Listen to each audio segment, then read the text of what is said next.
Seja bem-vindo ao Direito 4.0. Eu sou Gustavo Miranda e neste podcast converso com as pessoas que estão transformando o direito por meio da inovação, criatividade e tecnologia.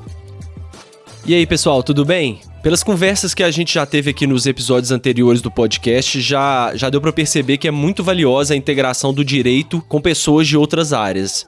Nós somos vistos como aquelas pessoas avessas à inovação e à criatividade, mas isso já está começando a mudar.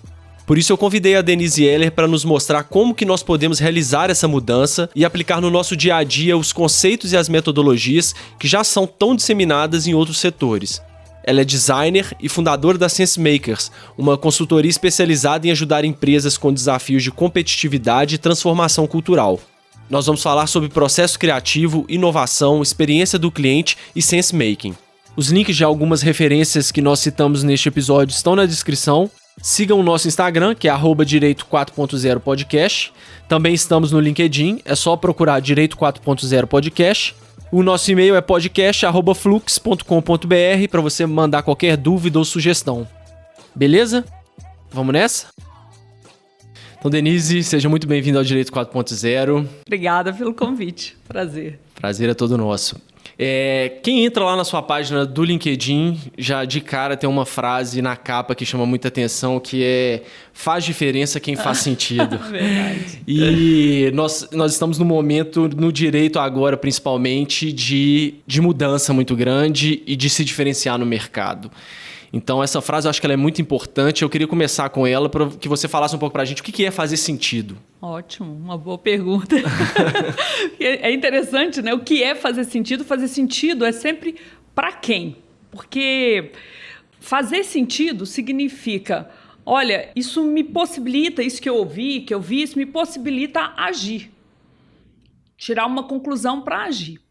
Hoje, com essa abundância, né, de informações, o fato de a gente estar conectado em rede, tudo pode ser em tempo real, né? Isso aumentou muito a nossa ansiedade para processar tudo isso. Eu sempre falo que, embora as tecnologias digitais, especialmente, sejam exponenciais, de impacto imediato, nós, seres humanos, somos lentos, nós somos analógicos. A gente não aprende.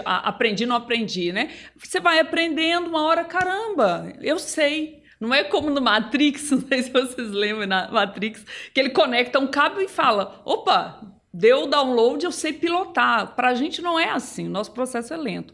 Então, fazer sentido hoje se tornou algo imperativo, porque como a gente tem uma velocidade de produção de conteúdo, ruído, dados, informação muito alta, e nós somos seres biológicos de aprendizagem mais lenta, conseguir conectar essas coisas e abstrair algo que é útil virou um desafio maior.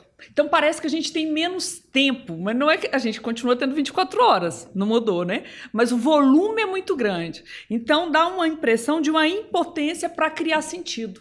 Você lê, mas caramba, que conexão eu fiz? Eu estou indo agora para o Web Summit. São aguardadas mais de 70 mil pessoas. Eu fui montar o meu line-up lá das palestras. No mesmo horário tem o quê? 12 palestras. Caramba, como é que você capta, cria conexões e consegue tirar proveito disso, né? Então, fazer sentido como que eu conecto as coisas para eu poder agir e agir numa direção certa, de preferência, ou a menos incerta, porque a gente tem que aprender a lidar com a incerteza. Então, não sei se foi claro, mas fazer sentido como que eu conecto as coisas para que eu possa agir. E o que você disse, eu concordo também que hoje está cada vez mais difícil, em razão dessa quantidade de dados, de informações e de inputs que a gente tem, de conseguir extrair algo valioso daquilo para tomar decisão.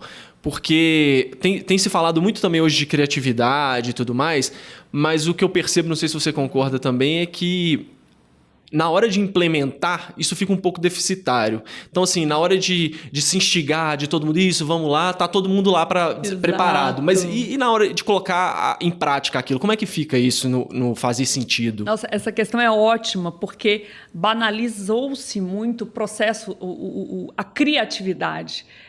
A maioria das coisas, na verdade, são fáceis da gente entender que é necessário. Outra questão é você entender qual é o processo criativo. O final do processo de sense-making é o insight. Do insight é que eu tenho as ideias. Muitas vezes a gente acha que o insight já é a solução. O insight não é a solução. O insight é a compreensão do problema. Então, no processo de criatividade, que as pessoas conheceram mais claramente por causa do design thinking, né, que trouxe essa sistematização do processo criativo para os negócios. Então, tudo bem, cada artista, cada um tem o seu processo, mas os designers aprendem lá o Double Diamond, que é, ok, no início a gente coleta informações sem julgamento, dados, informação, a gente vai para campo para observar, né, faz uma espécie de uma etnografia e, ok, vamos ver o mundo pelo olhar do cliente, do usuário da informação. Então, você vai se nutrindo de muita coisa. Ali vem ruído, né? Como você não está julgando, qualquer coisa que te sensibiliza, o designer ele é estimulado a escrever tudo, mesmo que você não consiga ainda entender o sentido. Naquele momento. Então, você se abre. Ok, tudo bem, não sei onde que isso se conecta. Depois tem então esse é o processo, ela Double Diamond, porque é o processo divergente. Estou coletando, estou abrindo a minha base. Depois eu tenho que olhar para aquilo e começar a ver se tem relações possíveis, se elas existem ou se eu posso propor. Depois me lembra de eu falar um pouco sobre isso. Porque não é que o sentido está lá. Muito importante, porque a gente está falando de criatividade. O sense-making não é igual uma interpretação de texto. Acho até isso para entender por que a gente usa o termo em inglês, porque quando você vai traduzir para o português, você não consegue traduzir em uma única palavra. Não é só interpretação no sentido de interpretar um texto. O sentido está lá, né, o autor, e ali aí a professora pode falar, não foi isso que o autor quis dizer, né? Está errado a sua... Não. No sense-making é muito mais como você... Às vezes o sentido está na coisa e às vezes você vai propor um sentido. Então, ok, abrir... E aí eu começo a ver conexões ou conexões que eu posso propor que são interessantes. Aí eu tenho... Quando eu consigo ver conexões que fazem sentido, eu falo, caramba, eureka, um insight. Aí do insight eu falo, bom, agora eu posso ter várias ideias a partir dessa premissa. Normalmente, no processo de criatividade do dia a dia, sem uma sistematização, a gente olha e já quer ir direto gerar ideias. A gente pula essa etapa do sense-making. Pula essa etapa de coletar, fazer ali um pensamento estratégico e depois, claro, tem um processo aberto, depois fazer um advogado do diabo mesmo. Aí, ok, isso faz sentido, ou isso pode fazer sentido. Então, eu diria que a criatividade ela foi banalizada no sentido de, claro que todo mundo precisa, mas como é que eu posso ser mais criativo? Todo mundo pode ter boas ideias. Tanto que se a gente disser, vamos ter ideias de um mundo melhor, você vai escrever umas 500 e eu também, isso é fácil. Agora, quais dessas ideias têm mais potencial para virar inovação? Quais dessas ideias valem a pena serem executadas? Então, preciso de um processo de análise, de reflexão maior. E essa fase inicial é chamada sense-making. E eu acho que a gente também foi muito ensinado, não sei se por filmes ou histórias, de que a criatividade é aquela coisa que vem de repente dos gênios e que de repente baixou, igual você disse, a eureka, do nada o cara é um gênio, teve aquela ideia sensacional. E não é isso, né? É um processo que todo mundo consegue participar, né? Fala que é 1% de inspiração, 99% de transpiração. Exatamente. Tem um curso que eu indico para vocês, que eu fiz...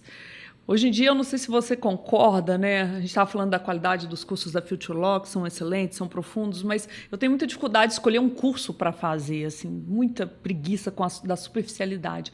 E eu fiz um curso de criatividade, já é professora há mais de 20 anos, com o Charles Watson. Ele é um inglês que mora no Rio de Janeiro e ele é uma aula tradicional. O professor, você nem pia em sala. É até engraçado que ele é bem ortodoxo, você até estranha, né? Você não espera isso, né? Não espera, assim. Se você levanta para ir no banheiro, por que você está levantando? É um desrespeito. Então, é paradoxal. Mas ele vai explorar o processo criativo em diversas profissões. O processo criativo na música, na medicina, na arte, no design. E aí ele vai falar isso, essa necessidade da imersão. Não é sair tendo ideia, é imersão, é quase um sofrimento. E eu concordo com isso. Por exemplo, quando você estuda design, no final, igual todo mundo, você tem um TCC, né, um projeto final. Foi a única vez na minha vida que eu tive herpes na boca, que é uma coisa emocional. Tensão, né? Nunca mais tive. De tão assim, tensa, absorvida naquele processo. Mas aí quando eu comecei a criar também, uau! E aí, ok, criei, né? Na época era uma comunidade, criei um virtual, uns personagens, há 20 anos.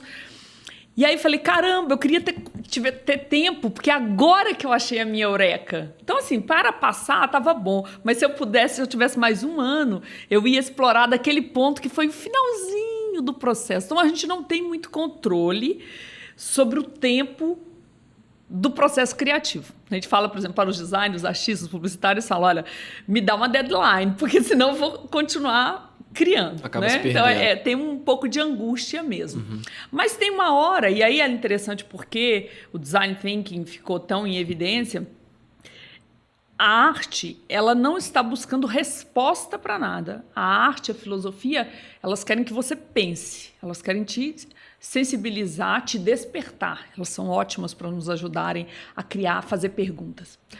A ciência, ela quer achar explicações maiores, né? É igual MC2, explicar, para a gente poder controlar mesmo, né? Acho que esse o sentido da ciência, né? Eu não ser vítima de tudo isso, eu conseguir controlar. Isso passa também muito pro direito, né? O direito tem esse raciocínio. Boa. E o design está no meio. Os designers, eles não querem uma resposta para sempre, eles querem a melhor resposta para o momento. Isso faz muito sentido nessa época em que as coisas mudam o tempo todo e a gente tem que trabalhar o desapego. Então, o designer, quando ele cria, estou vendo essa garrafa de água, um design bacana, aí você chega para um designer e fala assim, precisamos lançar um produto novo no mercado e ele tem que se destacar. O designer vai fazer um novo design de garrafa e ele quer que esse seja referência para os outros. Mesmo se essa que é a referência foi dele, ele quer se superar, mas a partir do momento que tem um novo desafio, se desapega. Esse é um processo que a gente tem que trabalhar para sermos mais criativos.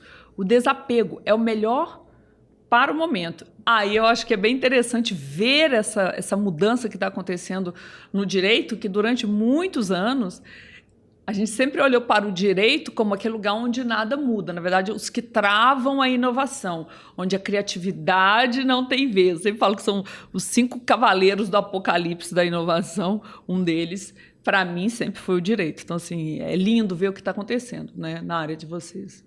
E você disse também, isso é uma ideia que é muito difícil para nós, imagino, para a maioria dos profissionais do direito, que é o desapego até da perfeição, né? Porque a gente quer achar a única resposta certa, a melhor tese, enfim, o melhor sistema. A gente quer sempre... Tem essa dificuldade, bom, será que eu não posso pegar um que me atenda 70%? Isso eu acho que é uma dificuldade que todos nós temos.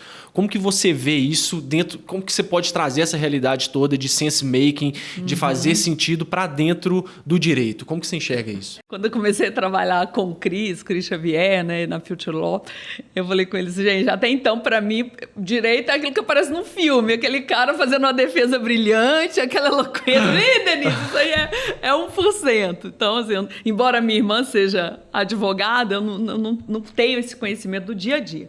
Eu entendo, assim, que uma das coisas, na verdade, que eu acho que é o maior obstáculo que eu acho no segmento jurídico para a inovação, para o desapego e a criatividade, é que vocês são muito... Como que eu posso dizer? Não é que vocês são centrados em si mesmos, vocês constroem as coisas em torno de um nome. Então, é um lugar muito da vaidade, da autoria.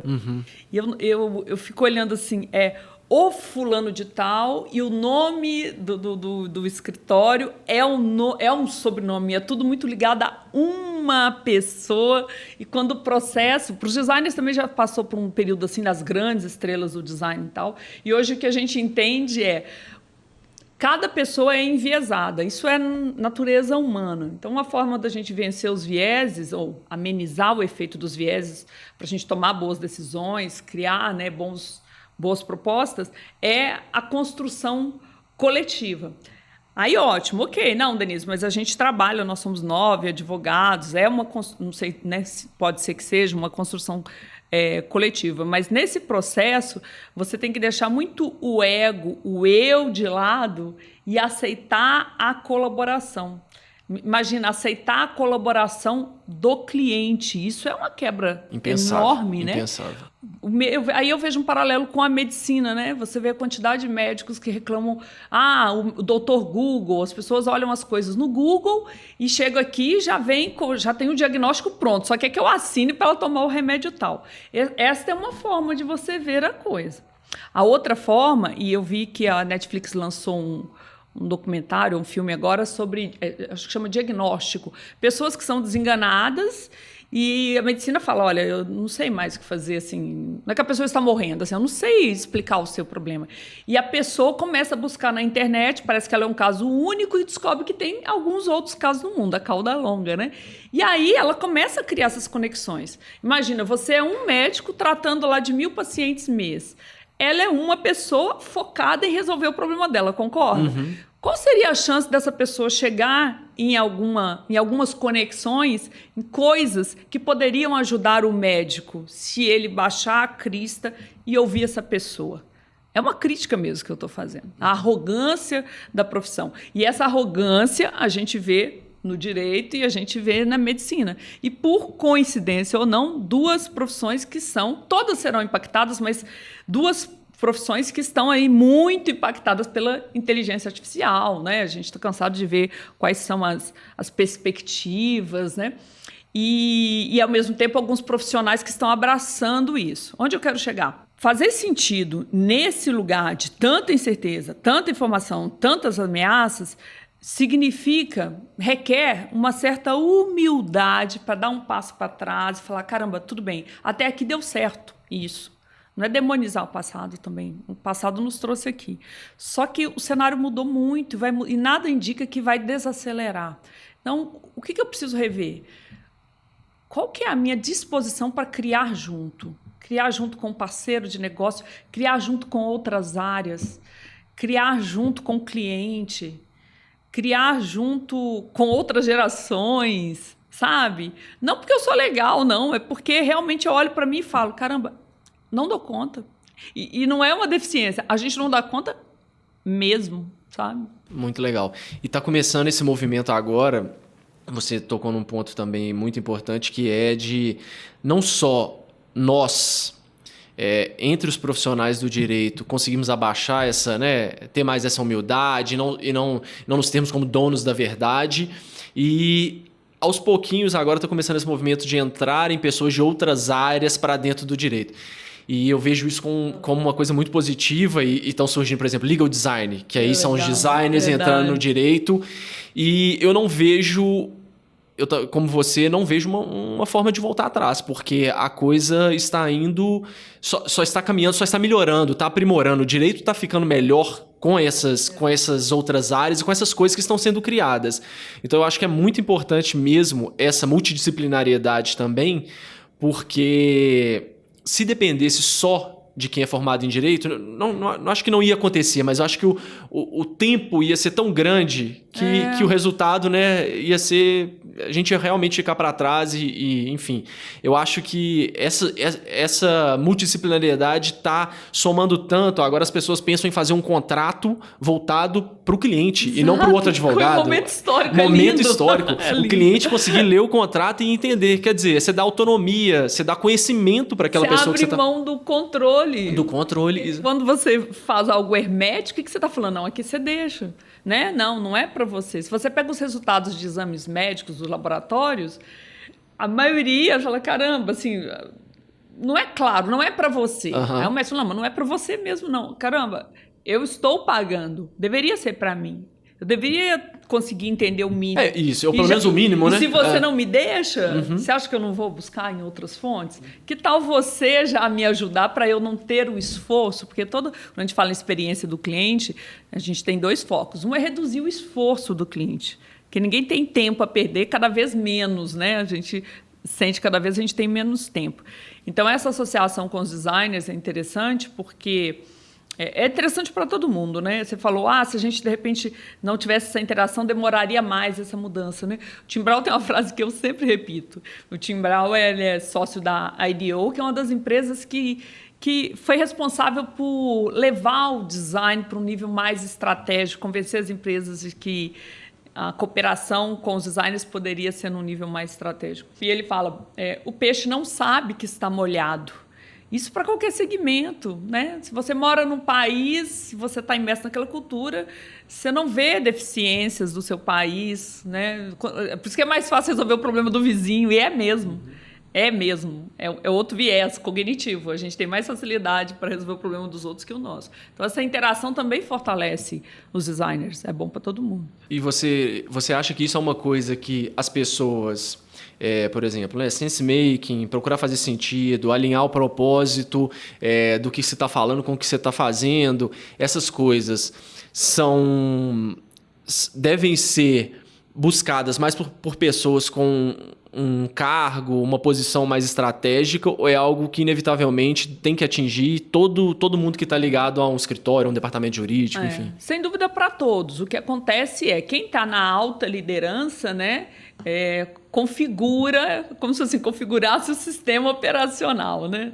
É interessante nessas minhas consultorias, né, trabalhando com grandes ou pequenas empresas, mas as grandes é mais nítido, você conversa com os analistas ou chão de fábrica, nível da gerência, eles vão falar da alta liderança que não tem clareza. A gente não vê conexão entre o propósito e a estratégia. E aí, quando você conversa com a alta liderança, eles falam, Denise, a gente dá autonomia, dá tudo para esse pessoal, mudamos de sede, mas eles não entregam na velocidade que a gente precisa. Qual é o problema? Então, muitas vezes o problema não é tanto a alta liderança, nem tanto os demais colaboradores, né? É o sistema operacional. Igual quando a gente fala, não vou atualizar meu sistema operacional. Pode dar algum pau. Chega uma hora e dá lá na 5ª versão e você não atualizou. O que começa? Tudo começa a travar. Uhum. Então, é importante que a alta liderança fale, deixe claro, né, qual é o espaço que é de criação, de interação, de colaboração. Mesmo porque a gente está num período de transição. Então, tudo bem, você pode falar com um colaborador e falar assim, olha, tem liberdade total aqui. Se você achar que você tem que largar o serviço meio-dia para assistir um filme, para ter as suas conexões, criatividade, né? Desde que você me entregue o resultado no final, tudo bem. Tem que ficar bem claro que isso pode. Não depois, igual um dia, eu fiquei sabendo de uma empresa que colocou lá a máquina de totó, como é que chama? Pibolim? Mesa de totó. De totó. Aqui a gente fala totó. Sinuca e tal, mas tinha uma catraca. Então você passava pelo sistema de controle para ir jogar sinuca. Totalmente contraditório, né? Entendeu? Então, assim... E é bom, assim, o papel da liderança nesse mundo que tem que ser mais ágil, nesse mundo muito complexo, é inspirar e tirar os impedimentos. Então, não adianta a alta liderança também ter o discurso se na prática, por exemplo, ela só cobra pelo acerto, só vale o acerto e ela pune a falha. Lembrando que a falha tem de 2 tipos. Tem a falha pela negligência e a falha pela ousadia. Então, uma pessoa que falha por negligência, eu entendo que tem que ser punido mesmo. Tem que saber diferenciar isso, sabe? São uma série de questões, porque a liderança ela é habilitadora dessa cultura. A gente está falando de uma nova cultura. Menos controle, mais performance, mais significado. Ai, que legal, eu trabalho aqui, tem tanto lugar que eu posso trabalhar, eu trabalho aqui por quê? Eu me sinto bem, me sinto conectado com algo maior, não é? Então, mas quem tem que habilitar isso é a alta liderança. E é mais fácil... os analistas, né, os demais colaboradores entenderem essa questão da necessidade de interação. Eu não vejo grandes resistências aqui. Eu vejo mais resistências no nível do C-level. Uhum. Porque demanda... O Schuster fala uma coisa que eu acho bacana. Assim, a liderança tem que ser muito bem resolvida para lidar com... abrir mão de controle e trabalhar na confiança. Não é fácil. Mas também não vejo outra opção. Não tem outra opção. E também à medida em que você implementa e a coisa começa a funcionar, porque é um período de ambas as partes também, de aprendizado, né? Para ambas as partes, né? Tanto da liderança quanto dos outros colaboradores. Então, tem que ter, eu acho que tem que ter um tempo de aprendizado ali, vai demorar um tempinho para aquilo ali ficar 100% redondo. Exatamente. Você falou tudo. Esse conter essa ansiedade é o mais difícil. Mas se você pensar para tudo, a gente fala muito mudança de cultura, mudança de mindset. É fácil falar, mas pensa na sua vida pessoal. Quantas vezes você conseguiu mudar um hábito? Esse é um desafio que eu faria se eu fosse líder numa empresa, sabe? Não começar tentando mudar a cultura, não. Vamos fazer primeiro um teste? Acho que alguém fez isso, se foi o Unimed, acho que foi o Unimed Brasil, Unimed BH. Gente, vamos mudar um hábito pessoal na tua vida. Tenta mudar um hábito. Cara... É muito difícil. Esforço. É isso que... tudo é lindo na teoria, mas na prática, quando a gente começou a falar de criatividade, né, 99% de imersão, um sofrimento bom, que você está realmente com tara naquele negócio, você não dorme, você tem insônia. Uau, eureka! É lindo isso, né? Então, conter essa ansiedade, igual você vai para a musculação ou para o pilates, no início, cara, se você não focar no resultado, nessa outra empresa, na visão de futuro, e aí é importante a liderança deixar claro qual é a visão de futuro. Se você não focar nisso, você não sai da cama, porque você não está lá malhando um ano, saindo um musculinho, assim, aquela coisa, ninguém nem nota. Depois você começa, opa, tô melhor, né? Não é binário, é humano, é biológico. Exatamente. É lento. E se é ruim, e se é difícil para uma pessoa, imagina para centenas, dezenas de pessoas. Mas, para animar, é o que você falou, né? Tem essa curva. Depois também não volta. Não volta por quê? Porque faz sentido. Essa é a grande questão. Porque quando você olha o que você tem que pagar de esforço para conseguir fazer essa mudança, você fala, caramba, mais uma vez. O que o Einstein fala, né? Uma mente que aprendeu algo, ela não volta mais para o mesmo tamanho, cara. Muda o mindset mesmo.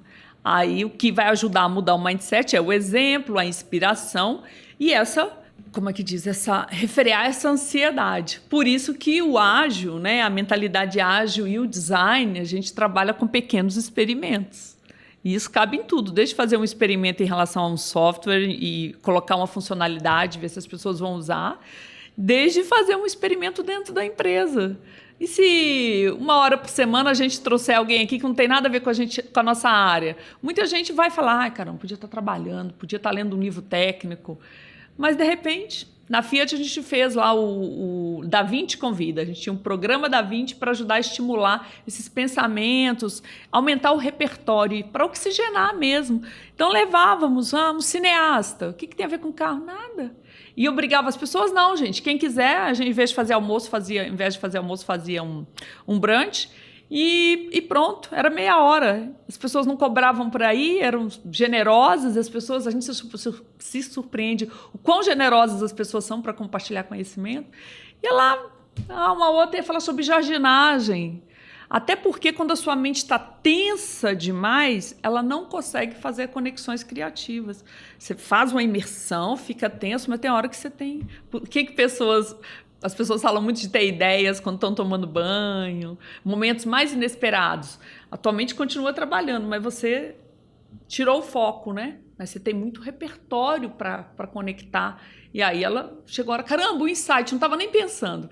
Você acha que você não estava pensando, conscientemente não. Você se tirou do caminho, né? Para o seu cérebro trabalhar, né? Mas ele tinha material. Exatamente. Que leva a outra coisa. Que não vem do nada, né? Não vem do nada. Aí a curiosidade. Uhum. A gente vai ver cada vez mais na próxima década, nos próximos anos.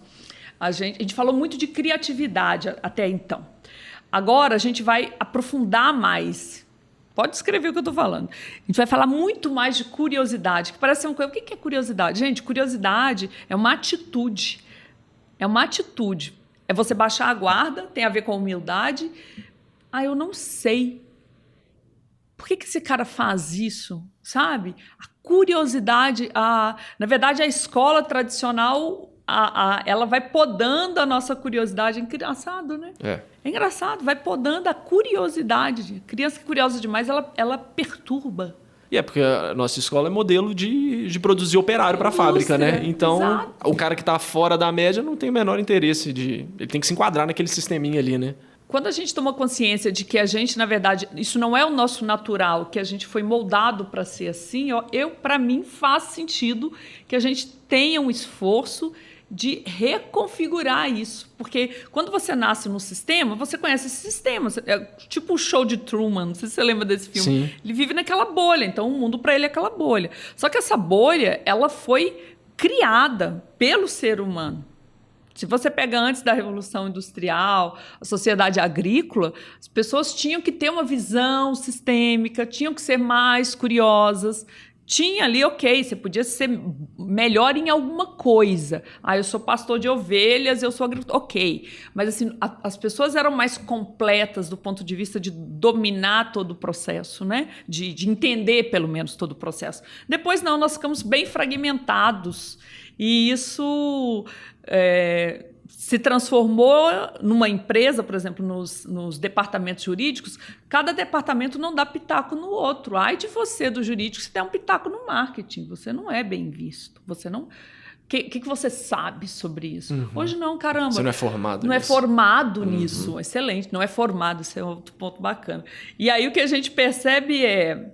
Denise, mas por que deu certo até aqui? Deu certo até aqui... É incrível, assim, mas deu certo mesmo até aqui, de certa forma, né? Não sabemos se o planeta vai sobreviver, mas, assim, chegamos num nível tecnológico bem interessante, né? Temos um potencial, vamos ver se moralmente a gente consegue acompanhar, mas, sim, não podemos negar a expectativa de vida, tivemos ganhos com essa forma, comando e controle. Só que a gente chegou na hora que a gente desenvolveu uma sociedade tão... sofisticada tecnologicamente, a ponto da gente falar em inteligência artificial, que isso é muito, muito sofisticado, que isso aumentou muito a complexidade. Então, deu certo até aqui, mas daqui para frente não é o mesmo cenário. É um cenário exponencialmente mais complexo. É por isso, eu acho importante frisar isso para a gente falar com os que vieram, né, antes de nós, falar, caramba, não é que você fez tudo errado, não. Na verdade, a gente está tendo esse problema porque você fez um monte de coisa muito bacana. Para aquele momento funcionou, Exato. Né? Ter esse respeito com o passado, essa gratidão com o passado. E quem garante que nós não vamos fazer também cometer grandes erros para as próximas... Não sabemos, não é? Então, ter uma gratidão com o passado, mas entender... Gente, vai mudar. Dizem que os próximos 10 anos o mundo vai mudar mais do que os últimos 50. Ou seja, daqui a 10 anos a gente não vai reconhecer mais nada. Nada. Eu acho que isso pode ser extremamente ameaçador ou extremamente excitante. Eu acho extremamente excitante. A gente está numa geração que praticamente quase uma página em branco. É quase uma página em branco. Exatamente. De possibilidades. De possibilidades. E recentemente, tipo, esses dias agora, o Google anunciou que está até ainda meio... A IBM está falando que não, mas o Google já afirmou que eles conseguiram atingir a supremacia quântica computacional, que é que o melhor computador do mundo hoje gastaria 10 mil anos para resolver, eles conseguiram fazer em 200 segundos. A gente fica até emocionado. Então, imagina o que isso representa. Que é? A gente não consegue nem outro imaginar, mundo. Né? Nossos padrões, por exemplo, de criptografia. Cara... Acabou. Então, assim... Não tem limite. Não dá para saber onde que a gente vai. A gente não tem nem como voltar. Vamos ver o que o pessoal lá atrás fez. Não tem. É uma página em branco totalmente nova. Maravilhoso, Gustavo. Preciso fazer uma...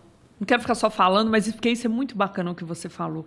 Repete essa última frase. Olha bem. Não adianta olhar para o passado, porque são problemas novos. Essa é a outra razão da gente investir tanto nessas novas... Não é que SenseMaking é uma nova competência. Nós chegamos até aqui porque nós conectamos as coisas e tomamos decisão, óbvio, né? Mas o desafio é maior, então a gente precisa ficar melhor nisso, porque os problemas são novos. Esta é a questão. Os problemas, você não vai achar na literatura nada. Nada. Vai ter que se virar sozinho, conectar os pontos. Por isso que eu acho que às vezes fica parecendo que é bonito só falar que a gente tem que ser criativo. Não, querido. A gente tem que ser criativo. É sobrevivência agora. Porque não tem outra forma. Não tem receita. Você tem que criar os seus algoritmos. Você tem que criar algumas respostas só vão servir para uma situação. E nem vão ser uma resposta de solução, que é a diferença entre o complicado e o complexo. Complicado, problemas complicados têm solução. Então, achei a solução, Gustavo. Beleza, Denise, me passa aí. Te passo o raciocínio, você segue, você vai achar a mesma solução. No complexo, é o que eu estava falando sobre o design. Você tem o melhor para o momento. Então, é a melhor decisão para o momento. Usar sacolinha plástica ou sacolinha de papel? A maioria das pessoas vão falar, papel. Depende. Depende em que país você está, como que é esse consumo, sabe? Depende. Em complexidade, nada é 1 ou 0, nada é sim ou não. Tudo é depende, tudo é contexto. E isso eu acho incrível, isso é a favor de vocês, advogados. Sim. Porque se tem profissionais que entendem que não existe a verdade, o 0 ou 1, depende de como a história é contada, não é? Depende de... Não é? A narrativa para vocês é essencial. Como que a narrativa é construída é essencial. E sense-making, o ser humano entende as coisas por narrativas. Quando a gente mostra um gráfico, aquela coisa fria, a maioria das pessoas não gostam. Geralmente nós, da Humanas, não somos muito fãs de gráficos, né, de estatística. Mas ali eu tenho... É uma ferramenta de sense-making, porque ela está pegando um monte de dado que seria tabela e está visualizando para você, para te ajudar a fazer uma análise, tirar uma conclusão e tomar uma decisão. Mas um gráfico conta muitas histórias, muitas narrativas. A gente entende as coisas por narrativas. Isso é interessante. Então, ao mesmo tempo que tem o desafio da computação quântica, da velocidade que vai aumentar, isso me dá conforto, saber que, ok, mas nós somos lentos, nós precisamos de narrativas, precisamos de pessoas que liguem Lé com Cré, precisamos ser essas pessoas que façam as conexões. Interessante isso, né? E enquanto a gente estiver no poder, talvez a gente perca esse poder um dia, e aí tem uma linha que fala assim, um dia seremos substituídos pelas máquinas. Eu acho que sim. Aliás, eu torço para isso, de certa forma, mas isso é polêmico. A gente vai... Algumas pessoas, as que entenderem isso mais rápido, vão entender, caramba, por mais que tenha esse horizonte, vai precisar de gente para criar sentido. Por quê? Enquanto tiver humano na Terra, a gente vai... Volta lá na nossa primeira pergunta. O que é sense-making? Enquanto tiver humano na Terra, vai precisar de humano para criar sentido para o humano. Se não tiver humano, aí não sei. Não sei se a gente precisa falar em sense-making no mundo dominado mesmo, que só existam máquinas. O sense-making existe o homem criando sentido para o homem, né? A humanidade criando sentido para a humanidade para tomar decisão. Então, isso abre uma perspectiva muito bacana. Como é que você se mantém relevante? Sendo aquele que analisa e faz perguntas. Você sabia que essa é uma competência que os robôs não têm? Isso é incrível. Eu acho isso extremamente animador. Nossa, Denise, eu vou ser substituído. Cara, óbvio. Se você faz trabalho repetitivo, é óbvio. Vamos parar com esse romance. Se você faz trabalho de robô, você vai ser substituído por um robô. Ele é muito melhor. E você não acha que você merece? Exatamente. Mas qual é a graça de você viver num mundo em que você só come e dorme? Eu não sei, cara, eu não sei. Não faz sentido. Para mim não faz, né? Ainda mais eu que penso que o trabalho é bacana, que claro, não é todo mundo que tem a oportunidade, o privilégio de trabalhar em uma coisa que gosta, né? De ter algum controle sobre o seu tempo. Ontem eu até postei uma frase do Nietzsche no Instagram que fala o seguinte: uma pessoa que ela não tem 2/3 do seu tempo para dedicar a si, ela é uma escrava. Cara, e assim, às vezes a pessoa é escrava mesmo, que a gente sabe que existe, e às vezes a pessoa não sabe, mas eu mesmo, metade desse ano eu fui escrava das minhas escolhas. Eu falei, cara, eu não tô tendo tempo, eu não teria tempo de vir gravar com você. Tão cheia que tava a minha agenda, eu falei, não, gente. Isso não tem nada a ver com finanças, né? Isso não tem nada a ver com dinheiro, porque você tem muita gente milionário, bilionário, escravo, não consegue sair para fazer o que quer, né? Nossa, maravilhoso. Outro documentário é O Cérebro do Bill Gates, que está na Netflix. Gente, obrigatório. Eu já gostava muito do Bill Gates, apesar de todas as críticas. Bill Gates e Steve Jobs assim, marcaram muito a minha adolescência. Nossa, a gente que viu toda a ascensão dos dois. E eu gosto muito das novelas corporativas. Mas lá mostra o Bill Gates, ele tira uma semana por mês, se eu não me engano, só para ficar lendo. Ele pega um livro impresso que ele gosta e fica lendo. Gente, é o homem mais rico do mundo. E aí perguntaram, qual é o maior medo que você tem? Tenho muito medo que a minha mente pare de funcionar. Gente, maravilhoso. A humildade do cara em relação a problemas complexos. Uma aula para nós. Bill Gates, assim. Esse documentário é uma aula para nós.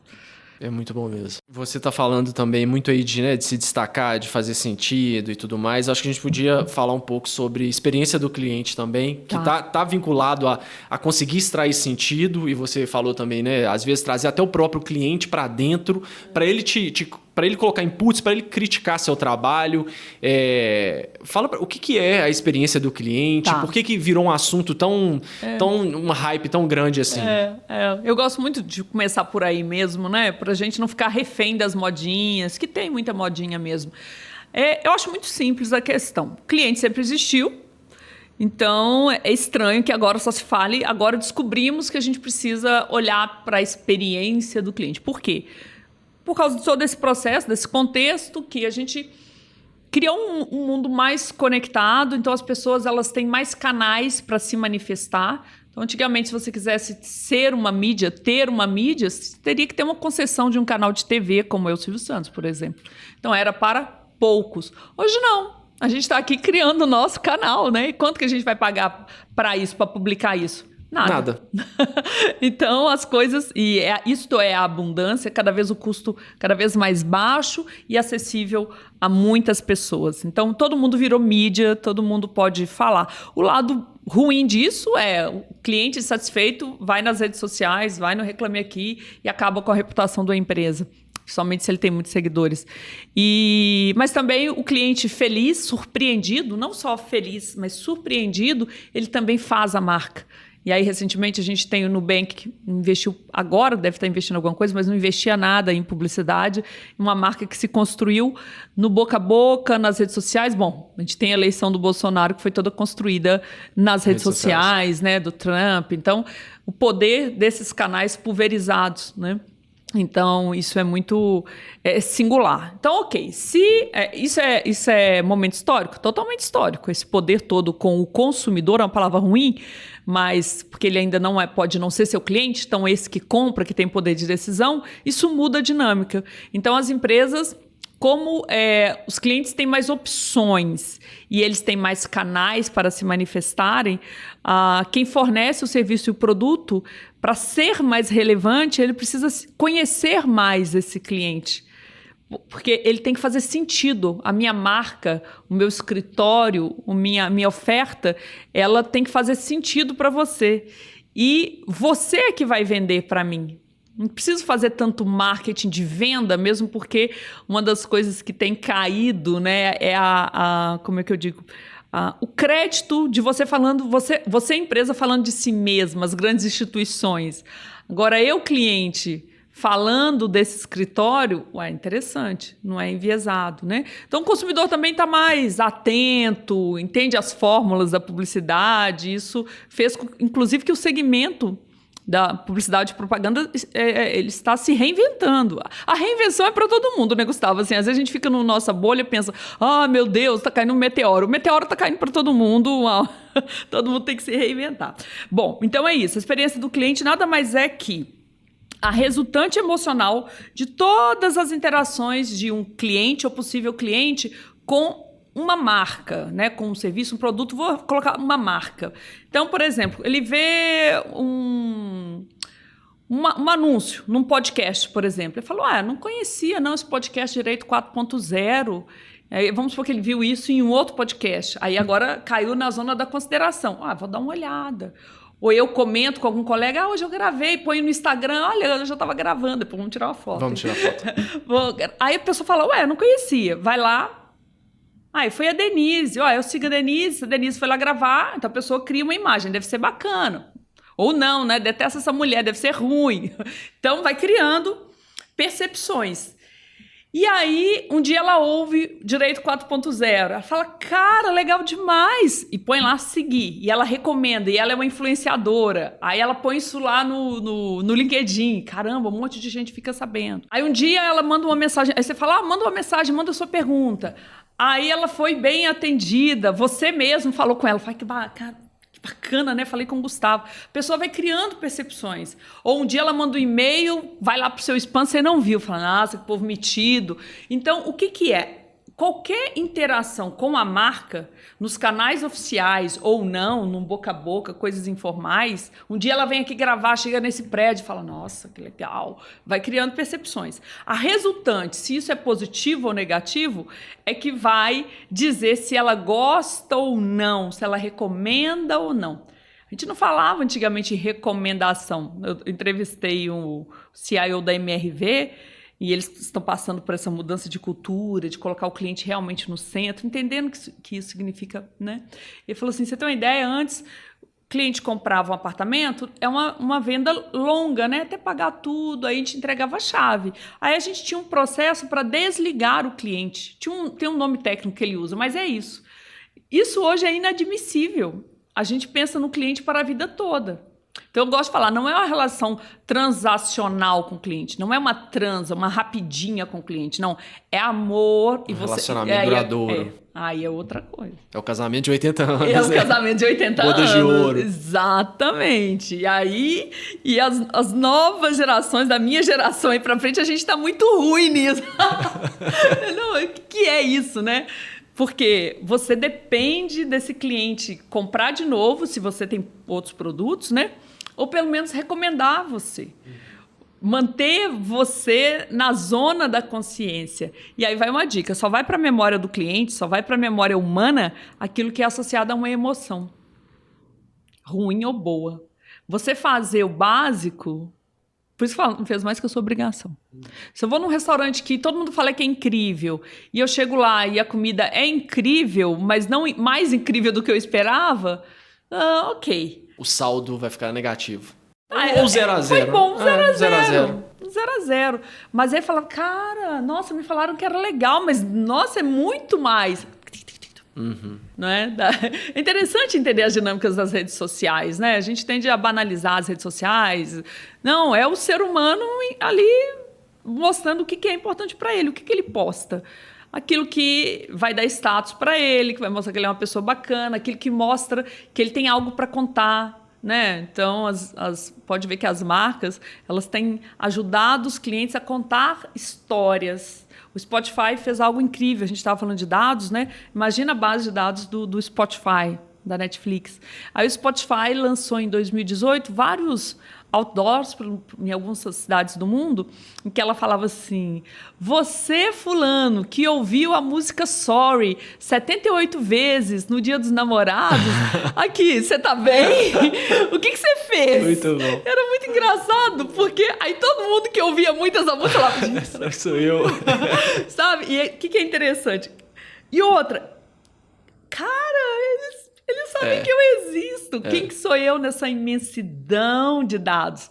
Então, olha que interessante. O pessoal do marketing deles pegaram os dados, criaram sentido, né? Que tudo... É lindo dados, mas, assim, é abstrato demais para nós. Abstrato. Você estava falando que você fez o curso, né? De analista, de dados... De dados jurídicos. Fantástico. Essa é uma competência super escassa. Super escassa. E hoje tem um termo novo, né? Uma profissão nova, o engenheiro jurídico. Olha que aberração, o que é isso, gente? Engenheiro jurídico. Que figura é essa? Tem. Novas profissões. Cientista de dados jurídicos. Cientista de dados jurídicos. Novas profissões. Então, ao mesmo tempo que algumas profissões deixam de fazer sentido, outras, é necessário que sejam criadas outras para preencher o gap. Preencher essas lacunas. Pegar né? esses dados e você estava falando até do Spotify, eu lembrei que eles conseguem identificar, eles já conseguem identificar o que é, usar os dados. O que eu vou fazer com isso? Eu tenho esse monte de dados, o que eu vou fazer com isso? E o que está acontecendo no direito agora? Eles conseguem identificar pelas músicas que as pessoas estão ouvindo o estado de espírito e emocional das pessoas. Então, eles já sabem como tratar uma pessoa ou outra pessoa. Então, agora vai de nós, como que a gente... Agora que a gente está tendo acesso a esses dados, o que a gente vai fazer com isso? Como que nós vamos tratar melhor nossos clientes? E eu tenho um dado aqui, que eu não sei se você sabe desse dado, é daquele anuário Análise Advocacia 500, que quem é da área com certeza sabe, né, que é uma referência na área. Só 2 em cada 10 executivos estão totalmente satisfeitos com o atendimento dos advogados do escritório que contratam. Uau, não me surpreende. 2 a cada 10. Quando é o sócio que atende, sobe para 37%. Boa. Mas ainda é 37% só estão satisfeitos. Esperava-se mais, né? Interessante. Então, assim, a gente está precisando muito entender melhor e pensar na experiência do cliente, né, voltar a centrar no cliente como foco do nosso serviço e não só o processo, o contrato, né? Mas olha que interessante, né? Quando eu tinha empresa... Bom, eu comecei como freelancer. Aí depois que eu abri a empresa, tinha 12 funcionários. Foi um processo, assim, para o cliente desmamar. Que assim, não, só queremos a Denise. É normal, porque vocês constroem os escritórios em torno de um nome. Então é natural que eu queira o Luciano Huck, né? Eu não quero a equipe dele, eu quero falar com... Mas veja, por quê? Porque me dá mais segurança, porque eu acho que essa pessoa... ela é mais capaz, né? Mas, gente, é tão simples. É estupidamente simples mesmo. Resolver isso... Essa era a minha próxima pergunta. Caramba, você chama o cliente... Porque é isso que eu tenho feito. Em qualquer segmento eu faço isso. Eu fui para Araújo, para São Paulo, perguntar para... quem abastece Araújo com os produtos, né? A indústria farmacêutica, alimentícia, porque a nossa Para quem não é de BH, Araújo é a farmácia que a gente brinca que tem toda a esquina aqui tudo. Em Belo Horizonte. Em BH a gente precisa de 2 estabelecimentos, Araújo e Verde Mar. Só O resto pode fechar, então. Mas aí para perguntar, simplesmente a pergunta é, você convida alguns dos seus clientes que representam, né, uma amostra, fala assim, olha, nós gostaríamos de prestar um serviço ainda melhor, de sermos mais relevantes para vocês. A gente viu pode citar a pesquisa, nós ficamos muito preocupados com isso.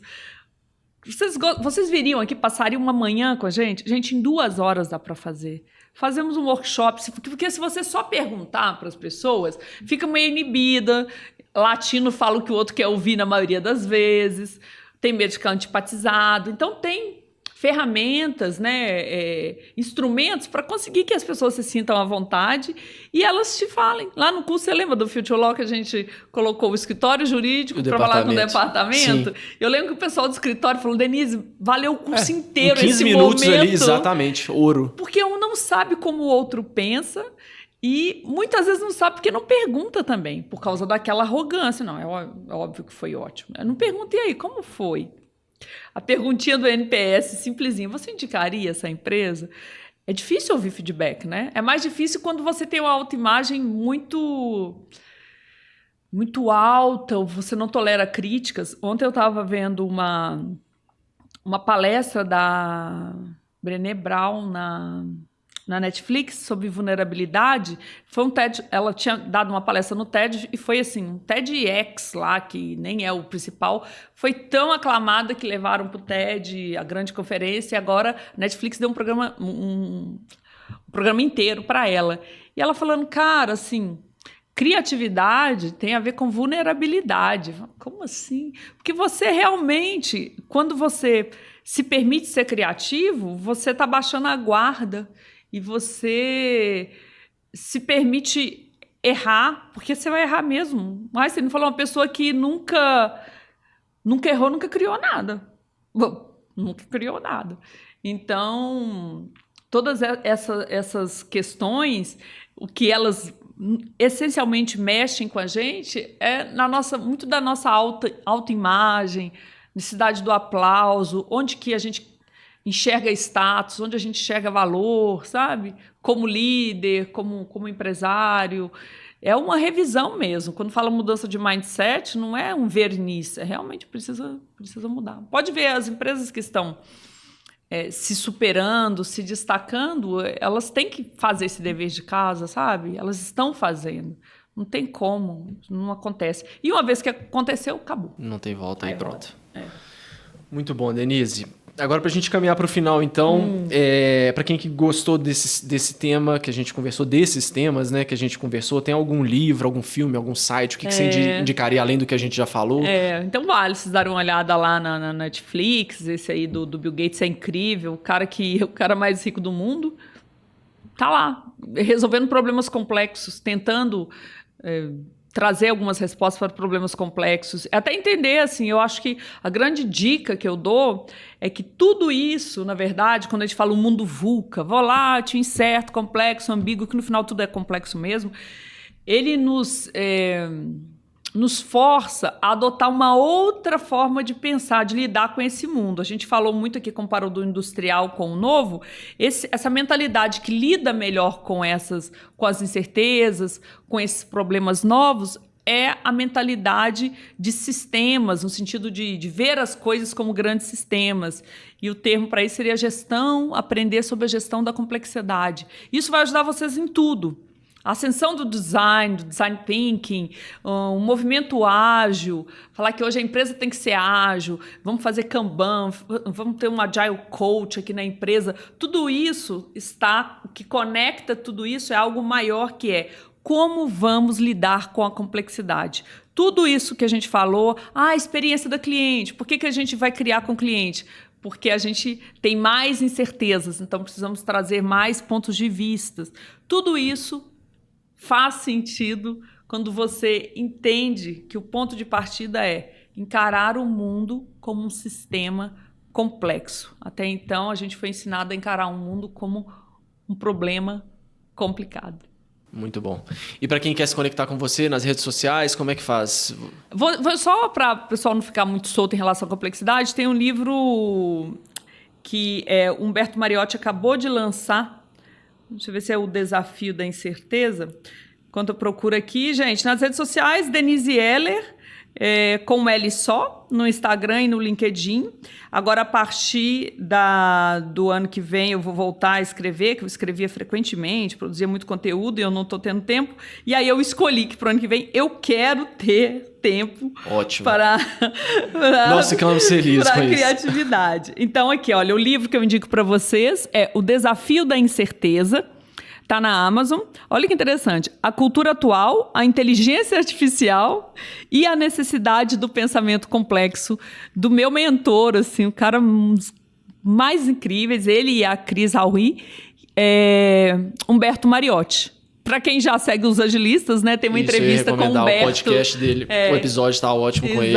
Vou colocar o link na descrição também. Então, Denise, mais uma vez, muito obrigado pela sua presença aqui no Direito 4.0, viu? E até o próximo episódio, pessoal. Desejo muito sucesso para vocês. Obrigado.